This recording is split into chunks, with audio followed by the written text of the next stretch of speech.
Ask the Dean, episode 102, with my lovely mapped team. Rachel Grubbs in the top right corner, co-founder at Mapped, MCAT test prep extraordinaire. Here to answer all of your questions. Indeed. Indubitably. That's my favorite word these days. Indubitably. Varinia Grannum in the middle on the right. Yes. The former assistant dean in the Prehealth and STEM advising at Hofstra University. Indubitably. Indubitably. And Dr. Scott Wright, the man who needs no introduction, former director of admissions at UT Southwestern, retired executive director of all of TMDSAS. The man, the myth, the legend, Scott Wright. And me, I'm just Ryan Gray. Here to read your questions and have all of my smart colleagues answer them for you. Let's rock and roll.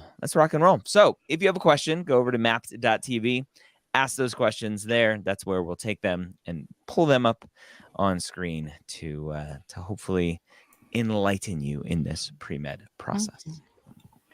Can I just make one point? Yes. Before we continue? You may. I will allow it. Knowing where all of our students are at this point in the process, or many of them, we're at the day 1 of June. Yesterday was the first AMCAS submission day.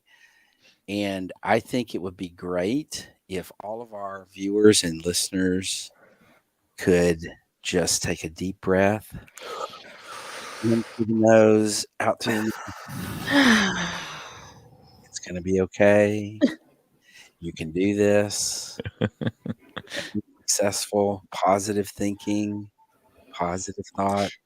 Speak it into existence. Yes, I thought that would be an appropriate thing to do for today. Yes. There's a Bugs Bunny cartoon that I always think about in stressful times like this. The Bugs Bunny is in he's in an airplane that's like crashing. It's just going straight down, nosedive. He's just running around, just like over and over and over again. It's hilarious. And then it's a cartoon, obviously. The plane like runs out of gas, and so it stops midair before it hits the ground. Like gravity no longer is there. It exists, and he's like, "Oh, the world isn't ending. I'm okay." Nice. That's all. Wait, before we get into questions, couple comments from students. Our friend Anissa. Yay, Nice. Anissa. Deep breaths. Keep breathing deep, Anissa. I know you've been working really hard. Yep. And then also somebody else says, is it QROR31 says about to submit in like 3 minutes. I always love that kind of LOL. That's not really I'm laughing out loud, but like more like my face is melting, so I'll try to laugh. Yes. Nervous laughter. The new emoji that's like the melt. Yeah. And we'll start with this very apropos question. Amy, latest I should submit you should submit your AMCAS to still be early. You're already late, Amy. Sorry. That ship sailed yesterday. Don't. No, okay. No. Oh, darn it. I should You're going to get so stressed. Dr. Wright. Yes. What is early? And let's preface and educate a little bit for those who don't know, why does early matter?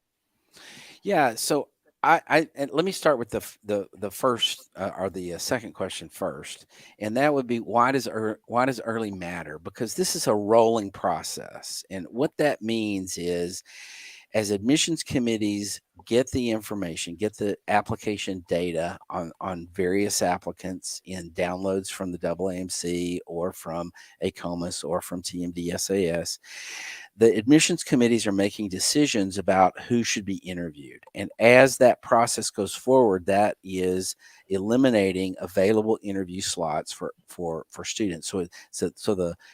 Because we know that the number of interview slots is a finite number, and that as that finite number gets closer and closer in terms of reality, it reduces the number of potential slots that are available for other students that come later.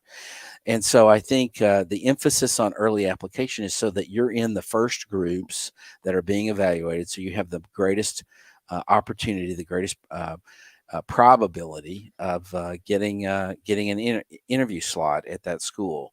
So by virtue of that, I think we always encourage early application. The question then is, what does early mean? What does in fact that mean? Does that mean the first day, and after the first day it's not early anymore, or what does that mean? And I think my feeling is that if you submit sometime in the month of June, really any time in the month of June, but certainly, you could say by mid to 3/4 of the way through June, you're in an early application period. You're going to be fine. It takes the timing on the processing depends a little bit on which application service you're using. The Texas application, for a variety of reasons, is a little bit shorter in terms of that processing time. AMCAS is a little bit longer because of, or kind of a lot longer sometimes because of the massive applications that they're getting. But end result is early application. I think June, fine. Earlier in June, if you're ready, but don't feel like you got to do it so quick that it jeopardizes your preparation, making sure that everything is ready, making sure your personal statement is exactly the way you want it, et cetera, those types of things. Yeah, exactly. So I haven't done this before, but I have the ability to right now. So I'm going to see if I can do this, if it will allow me.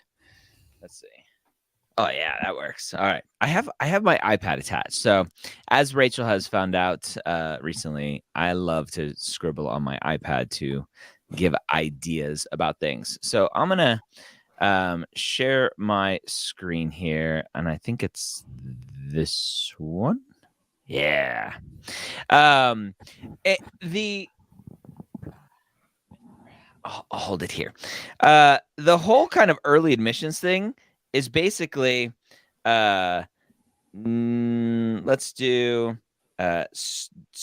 solid line is number of interview spots. And that's a very thick line.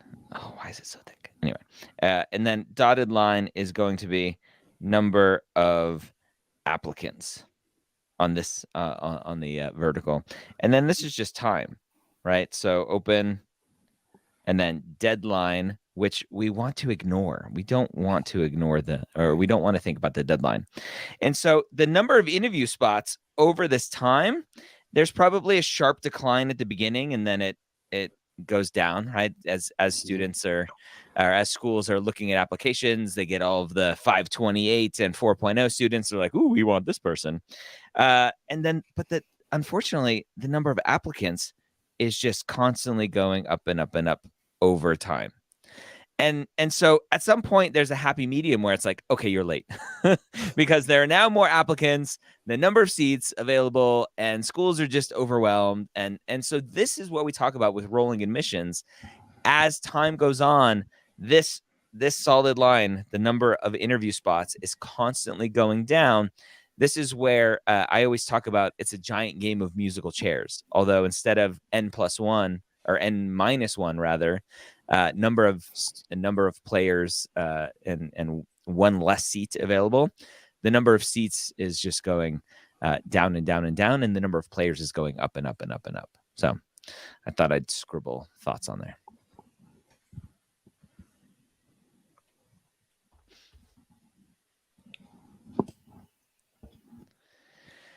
All right. Apparently they can only hear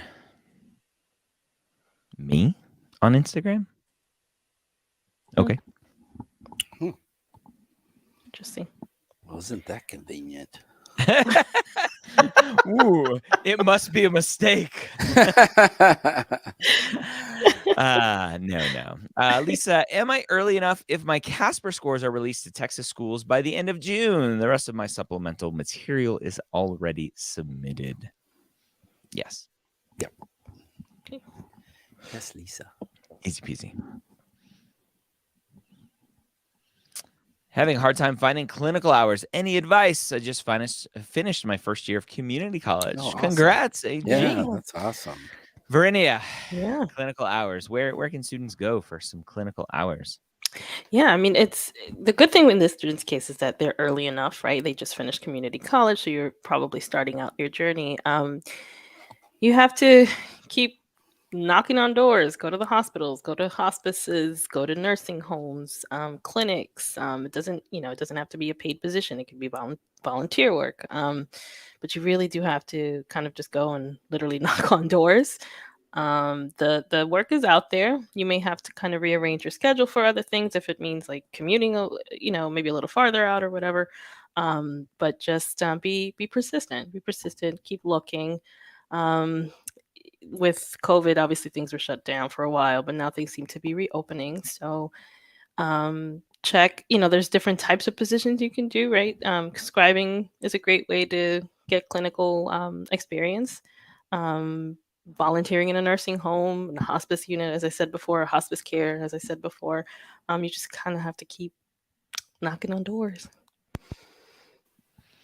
Knocking on doors. Yeah. Austin asks, my best friend is applying. I have a friend applying MD PhD this cycle. He just got his MCAT score back yesterday. That friend, he got a 504. His extracurriculars and research are solid, and GPA is a 3.7. Would you recommend he retake in June? Well, Austin's friend, Scott, former director of admissions at UT Southwestern, big academic, research-heavy institution. Right. How much should MCAT impact for MD PhD applicants, their decision to move forward or not? Yeah, I think it should impact it. I think that you have to remember Austin and Austin's friend that you are also applying to medical school. And medical school is going to look at the MCAT score. 504 is, I would say, for an MD PhD program is quite low. And so I would definitely recommend a retake in June. I think that would be appropriate. Yeah. Roman asks, I'm going to be working in food service at a hospital this summer. Would you classify that as clinical experience? My job description includes preparing and taking food to patients. Roman, let's use some critical thinking here.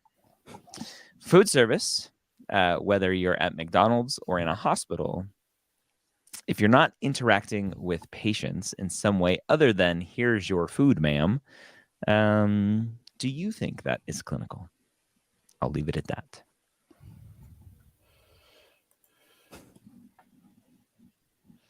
Isabella, I already have 4 secondary invites for TMDSAS. Woohoo! I know many schools don't start reviewing until July 1st, such as UT Southwestern. Is there a benefit to submitting them now versus later in June? Rachel, what is the potential problem of like, well, I know you're not going to look at it for a little bit, so I'm just going to sit on it? Yeah, so you're right. They probably aren't going to look for a little later, but they have to decide how they're going to go through them. And, we'll never know, right? It's behind a veil. It's holistic review. Everybody gets a review. But if you submit them later, you could be sending a message to the med schools.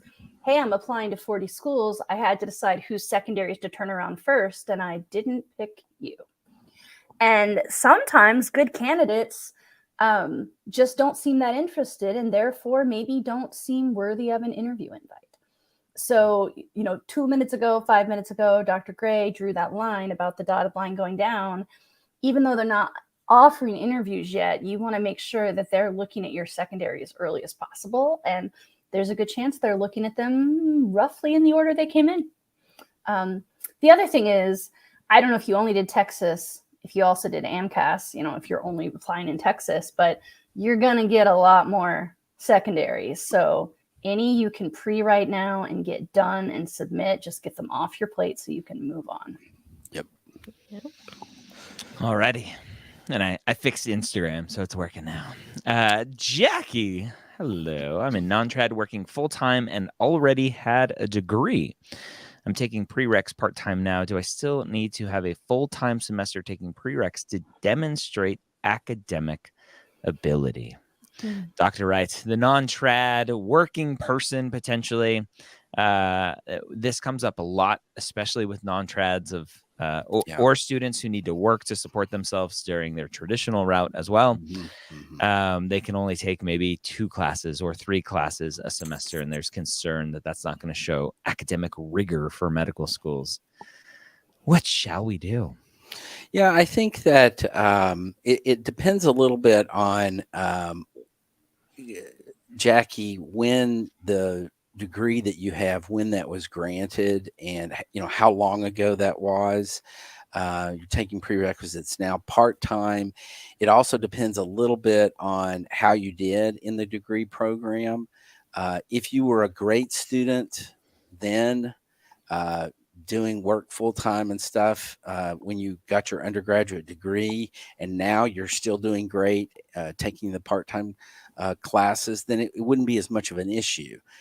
If, however, conversely, you had not done as well in your original degree program, and now you're doing better, then that sends a little bit of a mixed message. When you were a full-time student, you were not doing, maybe great. Now that you're doing your prereqs and it's part-time, you're doing great. But is that because because you're different and you are a better student now, or is it complicates the process a little bit. So I think if you could have a full-time semester, I think that would be beneficial for your application to show that I can do this, with a full-time load, and that may require taking some time off from work, or it may be whatever. But I do think that maybe having a full-time semester or 2 would be beneficial. But again, it kind of depends on the whole picture in terms of what that looks like for you as an individual. Yeah, awesome. Alrighty.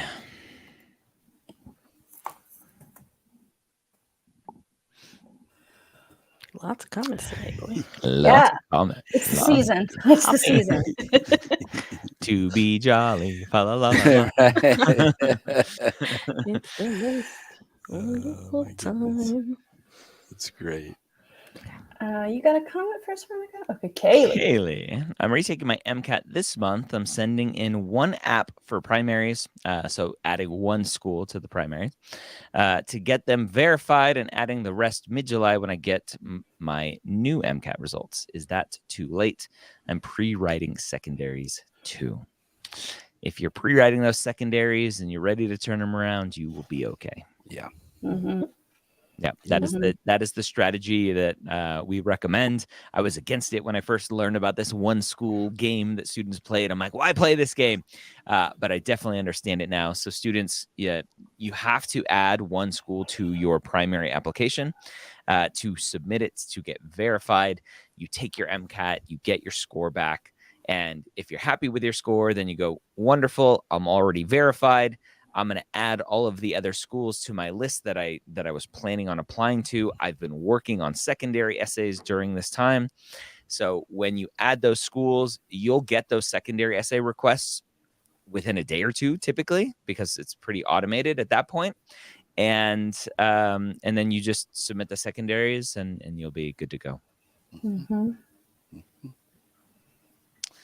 That guy. Yeah, and actually, I want to give that guy credit. He resubmitted with his name. So, Dwight, thank you. And I would have answered it anonymously, but I appreciate that you asked. So, Ryan, you want to read that and we can tackle? Yeah. So, genuine question. How can you charge $5,000 and up for application services? Does this not promote the inequality of the system that you always talk about? It does, to some extent. And there's a reason why we do things the way we do them. Rachel, you want to talk about kind of our method to the madness? Yeah. And again, Dwight, I appreciate you asking, because this is something we try to be transparent about. So we have one-on-one advising services. And although it's limited, we only take about 20-25 per advisor.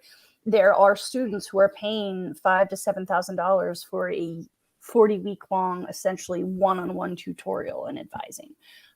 That's big money, right? I mean, it's let's be real. It's either 1% money or people who are not 1% and had to work real hard to scrape together the funds for it. So why do we do that? Well, let's back up and think about what else we do, right? We've written several books that are available for like $8 on Kindle, $14 for hardcover. You know, Ryan gets like $1 when you buy them. Literally. We have 10 years of free podcasts that we've been creating. So many podcasts I can't count. We literally were just doing a podcast meeting and only listing the current ones. But if you list the ones that like we did for a few years and kind of outgrew, millions and millions of downloads of free material. Medschoolheadquarters.net has all of our podcasts, all of our videos. We type up show notes for them. So if you're a reader, not a listener, you can read the notes there. All of our YouTube products, sorry, that's business speak. All of the video series we make, and that's just media, right? And then we have Mapped App, and Mapped App has thousands and thousands of free users and a very small percentage of paid users. And we like it like that. That's how we built it. So our philosophy is information should always be free. The big issue that Ryan and I have had, it's why we founded MAP, is that before, if you didn't go to a posh small school, right? Because even really big state schools, even if they have highly qualified advisors, they tend to be overwhelmed and under-resourced. So if you weren't lucky enough to be at a small school with an advisor who had a really small head count of pre-med students, you might not get all the information you need. So we're trying to change that. But, you know, we have mortgages to pay and families to feed, and we have to make enough money to keep creating all this free stuff. So that's where the one-on-one advising comes in. There are no secrets in one-on-one advising. All the information we give people in private sessions is already available publicly. It's just hand-holding. And to your point, Dwight, we keep looking for more and more economical ways. So it used to be there was only one-on-one advising. For the last 2 years, we've done group advising. That's $500. That's still a lot of money. I'm not pretending it's not a lot of money, but $500 is way better than $5,000. So we're going to keep looking for ways to bring you guys good stuff that's economical and affordable, and good stuff that's just free. So yeah, I mean, does it not promote the inequality of the system we always talk about? Yeah, it still might, because there's still people who are paying for $5,000 products, but we are trying to find a balance. Yeah. The Robin Hood method, as we often call it. We take from those who can afford, and we provide a lot of value in return, and we turn around and take that money, put it back into the business, feed us, support us, and be able to continue to add staff. We just hired a new advisor who's starting. We hired more support people that are helping us continue to grow, continue to provide more and more and more free value for everyone as well. Mm-hmm. And it's a never-ending stream of messages and emails where people just message me going, I've never talked to you, but I listened to all your stuff. I read your books. Thank you so much. I got into med school. That's what we do. So Yeah. Yes. All right. Thank you for asking that question. We are definitely open and transparent about that kind of stuff. Alexis, I'm going to be a freshman in college and want to go pre-med. Do you have any advice on what I should be doing this first year in order to prepare the best? Great question, Varinia. Let's reword a little bit and then answer more directly. What is a super common mistake that first year students on this pre-med journey, what's a common mistake that they make? Taking on too much. Taking on way more than they are used to in terms of courses, and the amount they underestimate the amount of time it's going to take to study these new, science courses. Yes, you've taken sciences before, but not at this pace. So it's just underestimating how much work is going to be required. What you did to study in high school kind of, got you through high school pretty quickly and easily. It's a whole new ballgame. Mm-hmm. And on top of that, taking on, your first year of college. So you want to, explore all the different student organizations, and you want to get involved on campus, and you want to, get straight A's. It just becomes so much. And before you know it, you're neck deep in 500 different things that you have to do, and you haven't learned how to manage your time. So take it easy.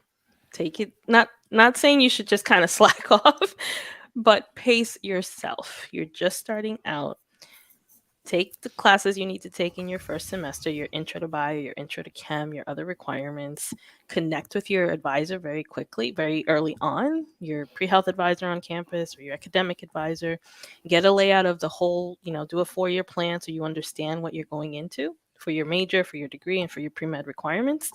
And slowly, get your study habits in order, and then slowly start to explore what clubs are, available to me, what can I do to get involved, that kind of thing. But do not underestimate how much work your first semester of college is going to be. Yeah.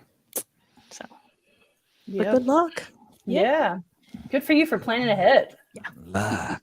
Anissa, any tips for CASPA? So I feel bad for CASPA because their branding before it was all capital CASP and then lowercase ER. They've now rebranded to where CASPA is just regular kind of case with capital C. One day we'll hey, look at that.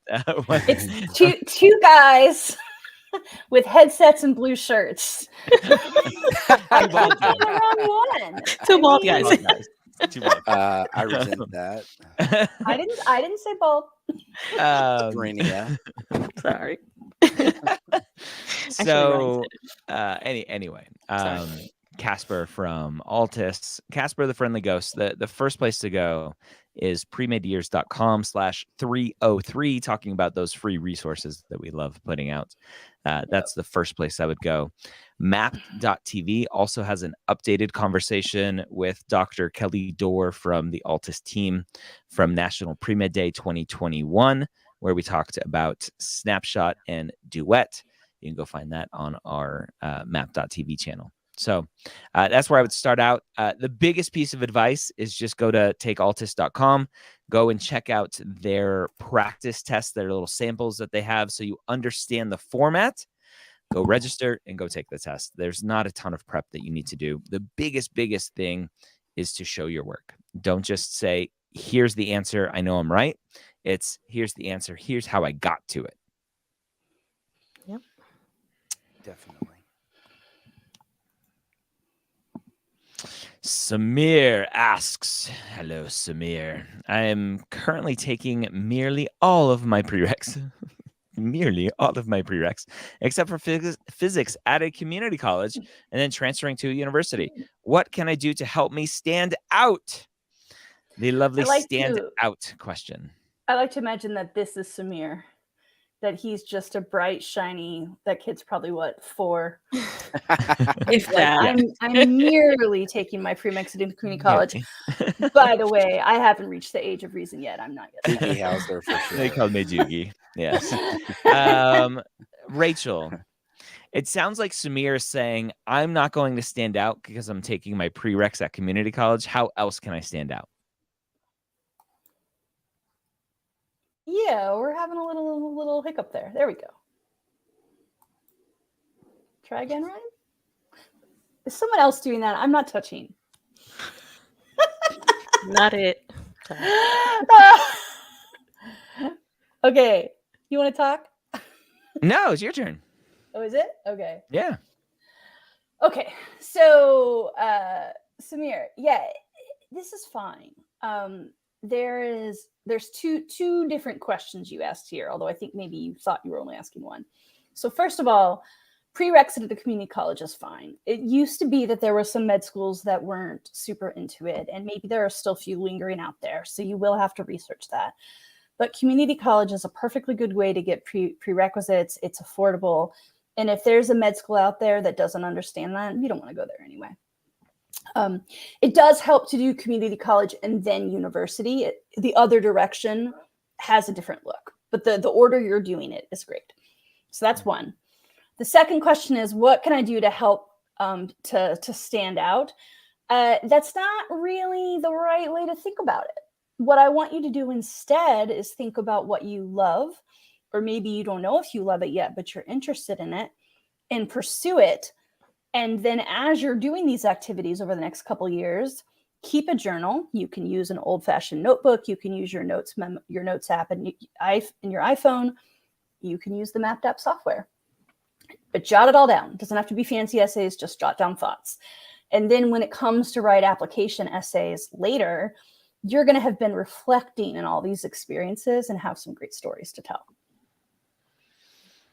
Definitely. Yep. Peyton asks, what is the best way to approach and discuss an alcohol-related institutional action? So all institutional actions, all issues, red flags on your application, the best way to approach it is to be open, honest, reflective, take responsibility.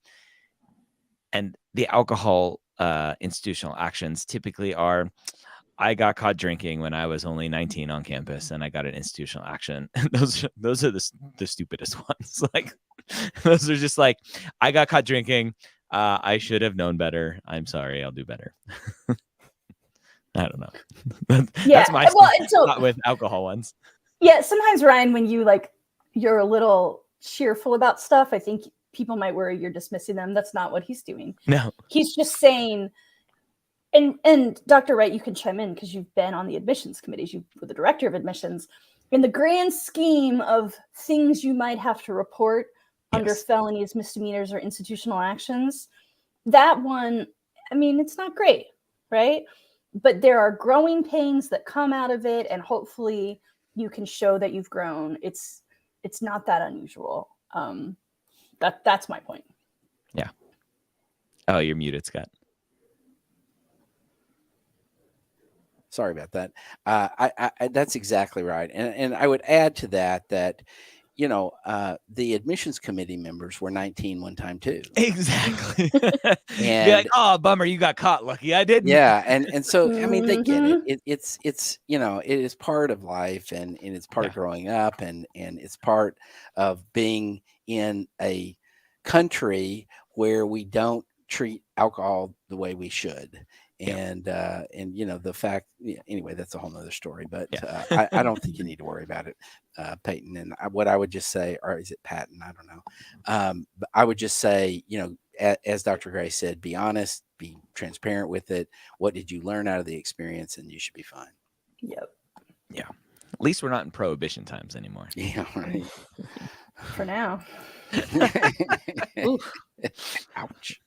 They're coming for us. Mariano asks, just graduated undergrad and I am planning to apply next cycle. I noticed that some schools require 1 year of English or writing intensive. Mm-hmm. What is considered writing intensive? Varinia. That's a great question.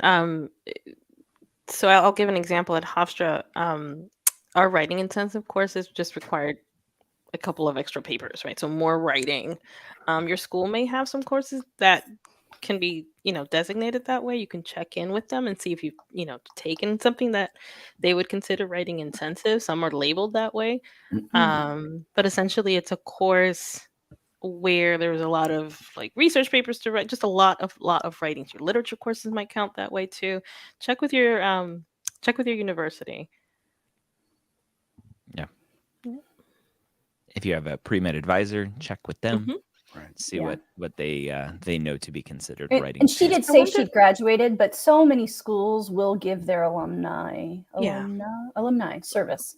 So check in with them anyway. Yeah, you might want to check with the English department and see if any of your English courses, like literature type courses, would count that way too. Yeah. And remember, we had a big conversation about this yesterday in Application Academy. Just because it's an English course doesn't necessarily mean it's writing intensive. It could be a history course that is writing intensive, and that would count. Correct. So go find something potentially you're interested in and see what works there. Yeah, it doesn't have to be a grammar class, in other words. Right. That's true.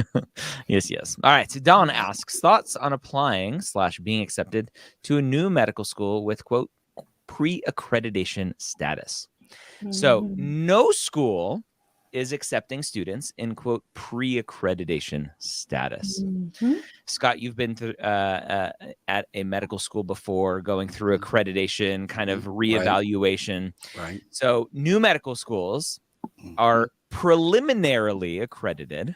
Correct. They graduate their first class, they're reevaluated, and then they get full accreditation. Right. So pre-accreditation means they are not allowed to accept a class of students yet. So, right. Right.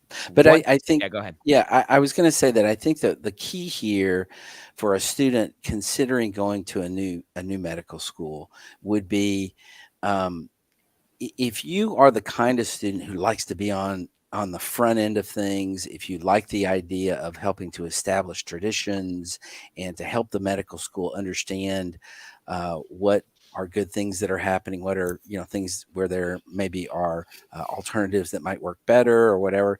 Often new medical schools really invest in students who are really interested in being on the cutting edge of starting a new medical school, et cetera. There are some students who don't want that experience. They want something established. They want something that they don't have to think about. That things are already in the well fixed and all that. So I would say that generally speaking, you need to figure out what kind of student you are with regard to that, and feel like it goes back to institutional fit in terms of what's going to be best for you as a student. If you're interested in a new medical school because you want to be a participant in establishing something new and having your ability to put your fingerprints on what is established, then that would be a good option for you. If you're not that kind of student, then I would avoid a new medical school. Yep. Miss Blue 676792. Is it best to prepare for both a traditional interview and an MMI interview? It is best to prepare for whatever interview you have coming up. And before you have interviews, prepare for all of it. Yeah, I don't know the current count. I think the last time I looked, it was 35 schools, I think, were doing MMI. Don't quote me on that. It seems to be more and more every year. But yeah, prepare. Jamie asks, any suggestions for how to build a school list and determine which schools focus more on research, community service, etc.? premedyears.com/437, how to build the ultimate med school list. Unfortunately, most students go to the MSAR. They move around the little sliders and go, okay, my MCAT's here, my GPA's here. But ultimately, it takes a lot of work, a lot of research, a lot of understanding of who you are, a lot of self-reflection. What do you want from a school? What do you want for your career? What are your passions? Outreach kind of stuff that you're interested in, and go find those schools that do that. Mission fit is huge and often dismissed in the process. So that's what I would suggest. Michael, what are some ways to get involved in research? Dr. Wright, research. Yeah, that's a good question. There are a number of different ways that you can go about that, Michael. The best way is at your undergraduate institution, or if you're a graduate student at whatever institution that you're at, get to know faculty members and ask the faculty member what's going on in your lab, what's happening. Do you need are you accepting students into your lab, either paid or volunteer? If there's a particular subject matter that you're really interested in within a big category, let's say neuroscience, or more granular, a particular type of research within the context of neuroscience, talk to the professors that are doing that research and ask them how can I get involved? What can I do? That kind of thing. There are also ways to do it during summers. There are summer undergraduate research programs around the country at various medical schools that you can get involved in if that's something that's possible for you to spend 12 weeks in a summer doing research somewhere else other than where you live. That's a good opportunity. If you wanted to take a year off or a couple of years off, After you graduate, you could get a job at a medical center doing as a lab tech, as a lab assistant, in a variety of capacities, so that you could get involved in some real research projects, whether they're bench research or clinical research. There depends on kind of what your interests are and what you might want to look for. In those terms. So there's a lot of different ways that you can get involved in research.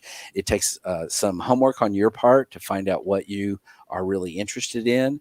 And then it takes a little bit of additional homework to identify potential places for you to do that, whether it's your home institution or elsewhere. Yeah.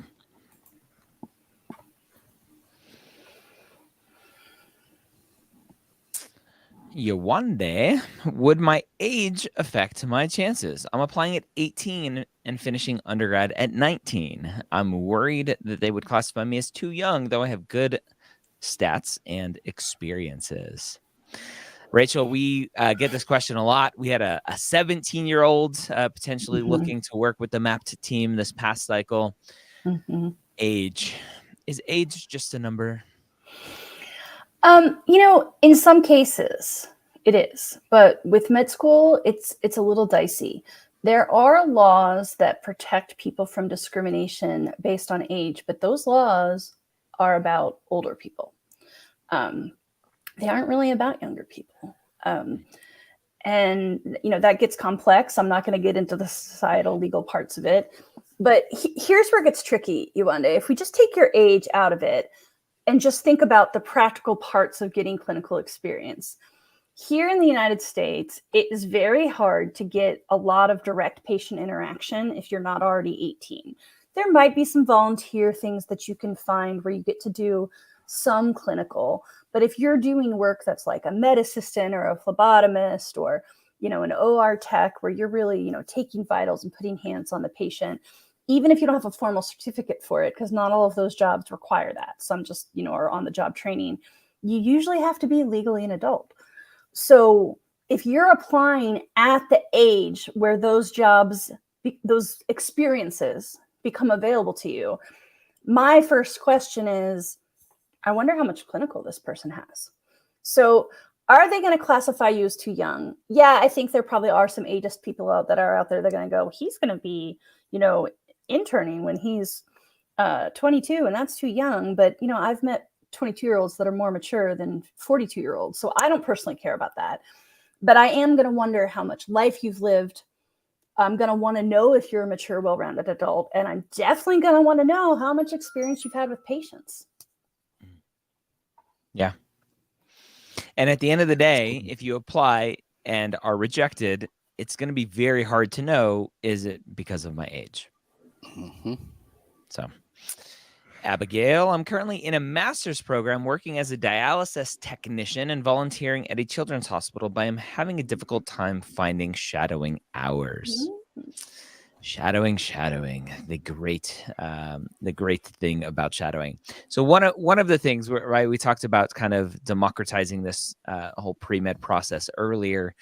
One of the ways that a few years ago I tried to put some money to good use was I hired a pre-med student to develop a website called Find Shadowing, which is still there, but you're not going to find any shadowing on it because this is one of the pain points that students have in this process. Kind of the haves and the have-nots in the world. A lot of students who get into medical school come from families who have money. A lot of students, not all, not the majority, but a lot of students have parents or just their neighborhood they live in have doctors that live there, so they have connections to doctors. And so I was like, how can I help the student who has zero connections to doctors? So anyway, long story short, Find Shadowing. I continue to want to build that at some point. Hopefully the MAP team and I and all the students can go out and go knocking on doors and get lots of doctors to get on that platform. Shadowing. Varinia, where can students find shadowing outside of, and maybe that's the answer, is just lots of knocking on doors, lots of phone calls, lots of emails. Yeah, absolutely. I mean, obviously start with your own family doctor, whoever you go see, or a family member goes to see, start with them. Obviously, with COVID still kind of being a thing, you may have some more difficulties, but at the very least, we do offer virtual shadowing. I don't know that it's going to be considered, you know, in the same realm as in-person shadowing, but it is an opportunity to see other specialties. But you have a lot of like you volunteer at a children's hospital. You sort of sounds like you're around the healthcare setting. Um, just keep asking, right? Get yourself kind of more visual. What am I trying to say? Get yourself to be more visible around doctors and nurses. Doesn't just have to be the doctors, right? You can start with the nurses, you can start with the PAs, and sort of network your way from there. Yep. Yep. Lou. Got my MCAT back, and the score was lower than all of my double MC practice tests. Is it a bad idea to try to retake it and still apply for this cycle? Rachel. Lou, my heart hurts for you. You are not alone. I mean, there's always anecdotes out there, and I'm wise enough to know that you can't make, scientific assessments based on anecdotes, but it sure feels like there's more of this spring and summer than I've heard before. And it could be a million things, but yeah, you're definitely not alone. A lot of people are feeling like, whoa, that MCAT day was a killer. Is it still a bad idea to try to retake it and still apply? Well, no, not automatically. There's a lot of factors. So one question is, what's happening with the rest of your summer, right? Is your application almost perfectly done, or were you not doing any of it because you were working on MCAT? How much are you working? Do you have classes this summer, right? You just have to think about how much bandwidth you have. You also have to think about money, because it could take time and money to prep. So can you afford to buy a new practice test? Do you have practice tests left over? And then some of it is just going to be how quickly can you get a seat? Because if you do all the math and you can't retake the MCAT until September, I mean, I'm not saying you can't still reapply this cycle, but it starts to be probably not a good look. Ryan drew that graph at the beginning. If you guys joined late, you can go watch the replay. It's just post right here automatically when we're done. But as you get later in the season, there's fewer and fewer interview seats and more people applying.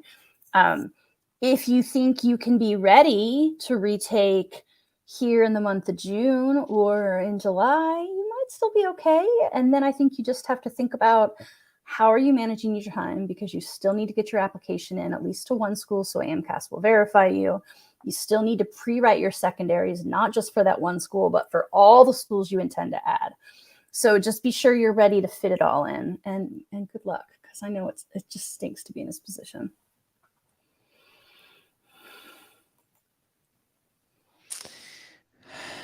Kaylee asks, I had a semester of bad grades, which dropped my GPA significantly.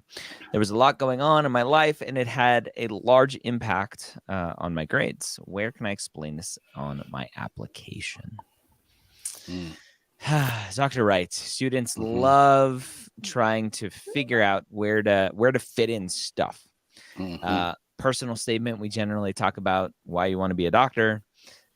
You're not going to generally have an activity that's like, poor semester of grades. Here's my activity description. Right. Other category. Right. Where can students talk about this? Good. It's a really very good question. In the Texas application, you have an additional optional essay where you can do that. Basically, it's anything of other significant things you want to talk about, or whatever that you could do that in. With AMCAS, I think that there's really not a very good place to do that. I really discourage students from doing that too much in your personal statement. You could kind of wiggle it in there if it makes sense in terms of the process that you've gone through, your story, to make a comment about that. For example, if it was because if your grades drop significantly because of illness, maybe the illness also had an impact on solidifying your desire to go to medical school. And so it kind of flows together with all that. Outside of that, secondary applications are really going to be the place where that's going to occur. There are secondary applications out there where there's a question specifically addressing that topic. Please address any semester that you had a downturn in your grades. Or I saw one just today where it asked the students to explain any grade less than a B, including a B minus, and so that's an answer on a secondary application, a question where you can include that. But AMCAS wise, I just don't think there's really a convenient place to be able to do that. So you have to depend on secondary applications as the primary way to go about doing that. Mm-hmm. Yeah. Yes. All right. Time for one more. Squeeze it in. UDIP, career changer here. Currently have a degree and work in finance, going back to get a second bachelor's degree in chemistry while working. Any benefit or disadvantage to a second bachelor's versus a do-it-yourself post-bac? Nope, not at all. Nope. Get the classes you need. Don't donate any more money to the school that you need to. And UDIP, you sound busy. Yeah. Good luck. Yeah. Good luck. Well, that is another Ask the Dean in the can, episode 102. If you are newer here, we are live here almost every Wednesday at 1 p.m. Eastern. In just another month or so, we will probably start rotating people in and out because we have another advisor joining our team, another title of former director of admissions at an osteopathic medical school.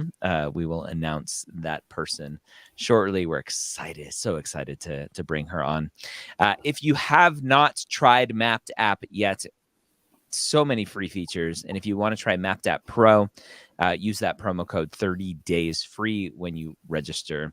That'll give you access to all of the great features of the free level of Mapped, and also being able to chat with one of us in the Mapped chat feature there.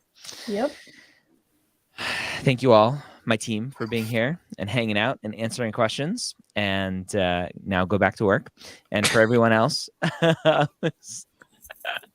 love you guys. For everyone else, thank you for joining us. We'll see you next time. Bye-bye. Bye, everybody. Bye.